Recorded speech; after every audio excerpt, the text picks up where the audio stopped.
So you just bought yourself an N64 with the expansion pack, and you're like, man, I only have about $100 to spend on games. What game should I buy? Well, if that's you, this is gonna be the video for you. Now, I did get this idea from the Weekly Warpipe. They had a podcast about this quite a few months ago, and I thought it was a really good idea. So I made my own list, which I actually made back in February, and I filmed this video back in February, but here we are, redoing it. It's currently May 20th, so it's a video idea that I've had for a while. But before I get into that, if you don't know me, welcome. My name's Andy. This is The 90s Are Rad. I'm a lover of all things 90s media. I'm a huge N64 fan. It's one of my favorite consoles of all time. It's just one of those game consoles that I grew up with, that I just fell in love with. I love the games, I love the music. Not every game on it is a winner, but there's some really super solid games on here, and that's what I'm here to show you. Now, for this list, I could have just went with all the heavy hitters, but I wanted to give myself a limit, $100. I think that's reasonable when you buy a new console. That's a reasonable little price point for new games. So, like when I buy a new console, I'll typically buy one or two new games, which is $60 to $120. So I was like, you know what, $100, that's really not that bad. And I was like, you know what, let me think of games that are the best bang for the buck. So I'm gonna show you 6 games, and then I had 3 bonus games at the end, just in case you're like, well, I don't like these 2 games, or I don't like a couple of these games. You can always swap them out. So kicking off this list, we have WCW vs NWO World Tour. This game is great. So it's not as good as some of the other WCW vs NWO games or other wrestling games that's on the system, but it's still good. It's super solid. It has a huge selection of wrestlers. I was a big wrestling fan in the 90s. I loved NWO, Wolfpack for life, baby. But this game, it's super fun. The controls aren't as refined as, like I said, some of the other wrestling games that came on a little bit later. But this game goes for around $5, so you can't really beat that. And it's a good game. It has good music. You can do specials. You can do weapons. You can make people bleed. It's fun. It's a fun game. And like I said, it goes for around $5. You might say a little bit more, you might say a little bit less, but for about $5, you can't really beat it. So the N64 was known for having really good racing games and really good platforming games, but it also had a lot of 3D fighters. You also had like your Mortal Kombats. You had Mortal Kombat. No, it had a lot of really good 3D fighters. And this one is one of my favorites, and that is War Gods. War Gods is a Mortal Kombat-like game. It's not exactly like Mortal Kombat. Like I said, it's a 3D fighter, but what's unique about it is you play as these gods, these mythical gods from, you can play like Anubis, or you can be, I believe, Kabuki Joe, which is like a voodoo god. And it's really fun. Like, the controls are really well. It has really good music, really cool levels. The character designs are awesome. It's just one of those games that I feel like not a lot of people talk about. There's like I said, there was a lot of good 3D fighters on the N64. There's also some bad ones, but War Gods usually sells for around $10.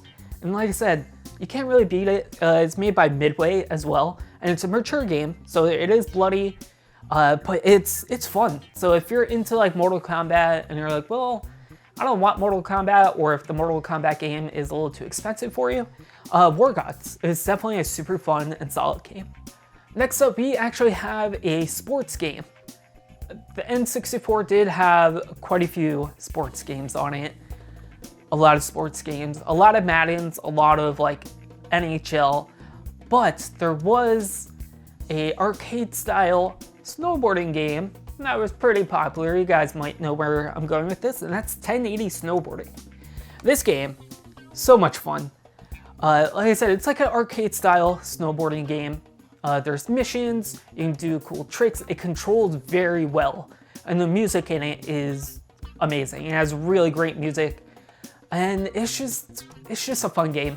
I don't know how else to describe it. Even if you're not into snowboarding, if you're into like a Tony Hawk game, but you don't like the controls of Tony Hawk on the N64, which I personally don't, 1080 snowboarding is a great alternative. I've seen it sell for $15. I've seen it sell for like $10. I've even seen it sell for like $5. So it averages around 15, but like I said, you can definitely get it way cheaper. But 1080 snowboarding, super solid game. Now, I mentioned earlier that the N64 had a lot of really good racing games, and it did. You had the Cruisin' series, you had Mario Kart, you had Beetle Adventure. But one of my favorite racing games, probably of all time, if I'm being honest, is Diddy Kong Racing. I think this is way better than Mario Kart 64. Just the controls, it's super solid, it's refined. It can be somewhat challenging depending on what vehicle you can choose, because you can choose multiple vehicles. You can be a plane, you can be a car, you can be a hovercraft. And what's nice about it is there's a story mode. So instead of just racing, going through all like the cups and stuff like that, which is fine, it can get a little bit boring, but this actually has a story mode. The story, it's not like a crazy story, you're not gonna be mind blown by it, but essentially, Wizpig, which is the villain, which you might be able to see, he is right there, that lovely pig. He essentially takes over Tigger's island. He takes over Tigger's parents' island, which is this little tiger dude, which is actually the character I use when racing.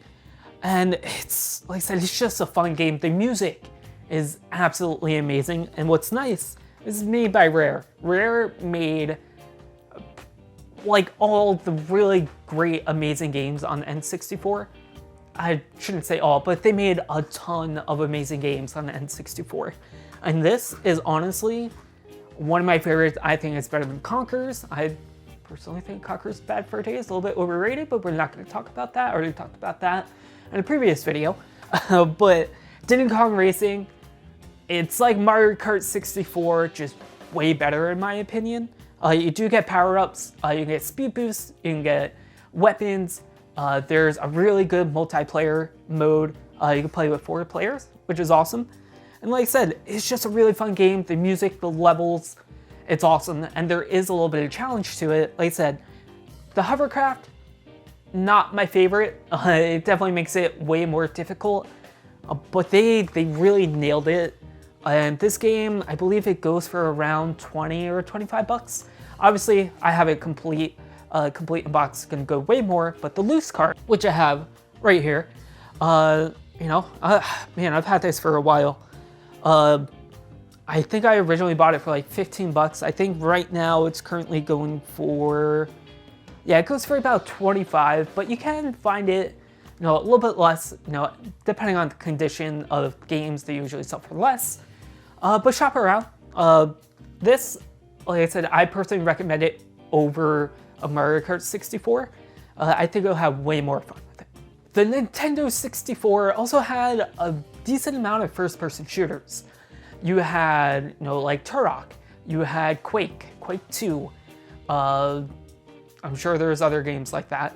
But you also had 007 GoldenEye, which is like the best first-person shooter on the console, possibly of all time, maybe, I don't know, I haven't played any first-person shooters in a while, but there was a spiritual successor to GoldenEye, and that is Perfect Dark. Perfect Dark is essentially GoldenEye just in the future. So obviously they don't use the GoldenEye name. There was a sequel to 007, I think it was Tomorrow Never Dies, if I'm not mistaken.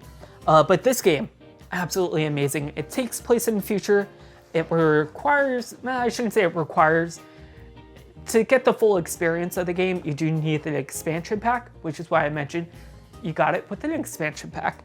But it's a futuristic first-person shooter with aliens and alien guns. It's so much fun. It's seriously, it's a blast. There's also a Game Boy Color game, and you can use the transfer pack. So that's, I think, one of the 2 games.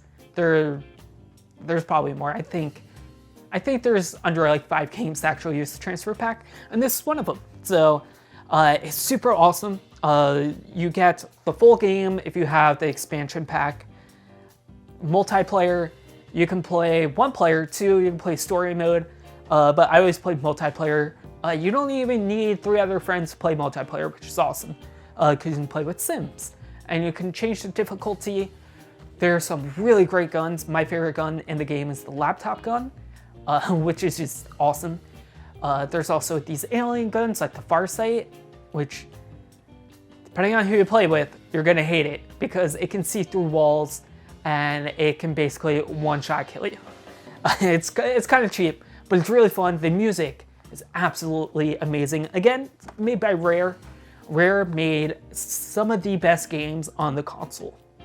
So Perfect Dark, highly recommend it. It goes for about $20 if I'm not mistaken. Yeah, you can find it for actually about $15. Again, you can find it less, you can find it more. Just depends on where you shop. This was complete in box. I think I got it for $40, 40 or 50 bucks, which really isn't that bad. But yeah, Perfect Dark. If you can't afford 007, or if you want something that's not 007, Perfect Dark. Fantastic choice. Last but not least, in my 6 games, this is number 6. One of the best games of all time, in my opinion. One of my favorite games of all time. I've beaten this game, I don't know, probably about 10 times, which I know it doesn't sound like a lot, but it's a pretty long game, and that's The Legend of Zelda: Ocarina of Time, which you guys probably guessed. Yeah, Legend of Zelda: Ocarina of Time. This one is the player's choice, but I do have the collector's cart as well, which is in gold. This one is going to be more expensive, so I'm recommending just the normal gray cart. There's really no difference between them besides the color of the shell and the box. But Ocarina of Time, this soundtrack is one of the best soundtracks on the whole console. Like, I listen to it all the time. It's this and Mario 64. Like, I listen to them all the time. It's so good. And this game, it can be scary at times. It's just an amazing story that has time travel, which is awesome because I love time travel stuff. Basically any game with time travel is going to be amazing. But there's some genuinely like creepy moments in it, and it's just a super solid game. Like, if you've never played this game, I'm sure you've seen it on like top best video game lists of all time, and it's for a good reason. The controls are amazing. I know a lot of people say the N64 has really muddy graphics. I personally think it's better looking than like PS1 for the most part. Like PS1, like almost said 360. PS1 3D games don't always look the best, but this game, I think it looks great. Yeah, there's some moments in like darker dungeons and stuff that don't look the best, but this game, it controls well, amazing music, amazing story. Honestly, you can't go wrong with Ocarina of Time. So just in case you didn't like any of those choices, you're like, I don't really want 1080 snowboarding, or I don't want a wrestling game. I want some platformers. And you're probably watching this and you're like, hey, wait a minute. Why isn't Mario 64 on here? Mario 64 is a day one buy. And you are absolutely correct. I definitely recommend Mario 64. That's why it's in the bonus. So I do have Mario 64. It's one of the best games on the console. This is the game that when people are like, oh, the graphics are muddy, or the N64 has bad graphics, play Mario 64. It is amazing. The graphics are great. It's colorful. It has amazing music. some of the best music on the whole console, not even kidding. Like the Dire Dire Docks, it's really just any of the water levels, they have the same music. It's so relaxing, it's so chill. The snow levels, which I usually don't like, is fantastic. But the reason why I didn't include this in the top 6 is because I wanted to give the most games that you could possibly buy in that $100 price point. So if I would have included Mario 64, I would have had to knock down like 2 games, which, I mean, like I said, it's a bonus game now. So, but definitely recommend, if you don't want like Zelda, definitely get this. Highly, highly, highly recommend Mario 64. Absolutely fantastic. Speaking of platformers, the next 2 games are platformers, because the N64 was well known for having really good 3D platformers. And one of the best ones on here, Banjo-Kazooie. Or you can call it Banjo and Kazooie, it's fine. But yeah, Banjo-Kazooie, absolutely fantastic. Amazing music. It's made by Rare, which again, they made some fantastic games. I know a lot of people are like, oh, Conqueror, which I've already said in this video before. But this game is, in my opinion, better than Conqueror's. It controls way better. The music is better, in my opinion. But Banjo-Kazooie is just fantastic. It's a really good, super solid 3D platformer. It's great. I do have it complete in box. The box is a little faded, but there was also a Blockbuster rental. So, but yeah, just the music, the gameplay, it's fantastic. And what's nice is a lot of these games that I'm mentioning are also, well, I can't say a lot. Some of these games that I'm mentioning, like Mario 64, Banjo-Kazooie, Ocarina of Time, they are also on the Switch Online. So if you have the expansion pack, you can play these games before you go out and like actually buy them, which is cool. But Banjo-Kazooie, absolutely fantastic. Again, if there's a couple games on the original top 6 that you're like, this, definitely, you won't be disappointed. There is a sequel, but I think this one is better than the sequel. Last but not least, one of my favorite platforming series on the system is Chameleon Twist. Now, there is a sequel. The sequel to Chameleon Twist 2, is a relatively expensive game. It's, I think it's going for around $60 to $80 right now, which is insane. It used to be like a $20 game. But Chameleon Twist, the first one, loose, it goes for about $25 to $30. And it's a fun game. It's not as refined as the sequel, but this game is absolutely fantastic. It's made by Sunsoft, so you know the music is going to be top notch, and it is. The controls aren't, like I said, they're not as refined as I'd like them to be, and it can look a little muddy in some areas, but it's such a good game. I have to recommend it as just like a bonus game. So, like I said, if you want like a unique platforming game, definitely check out Chameleon Twist. Well, that's going to do it for this video. Hopefully you guys enjoyed this list. Let me know in the comments down below, what games do you recommend for a first-time N64 buyer?